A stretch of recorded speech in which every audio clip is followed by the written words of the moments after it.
अस्सलाम वालेकुम। दोस्तों ने पूछा कि नुशादर का आयल जो होता है इससे हम डायरेक्ट भी अक्सरे बनाते हैं, डायरेक्ट भी जो गोल्ड चांदी बनाते हैं। तो इसके अलावा इसका क्या काम है, या आप लोग इसको किस तरीके से बनाते हैं, या आप लोग इस नौशादर के आयल से कैसे काम लेते हैं।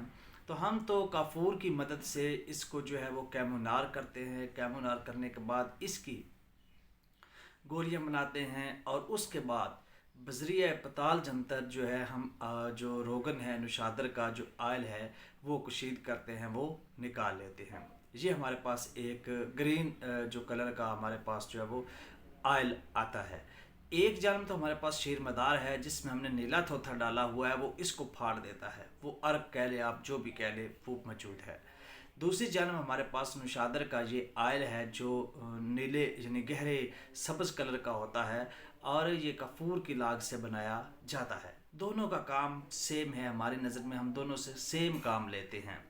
यानी हम चीज़ों को जारी करने के लिए, मोमिया करने के लिए, गवास करने के लिए इनका इस्तेमाल करवाते हैं और डायरेक्ट इससे कोई अक्सर नहीं बनाते। शुक्रिया।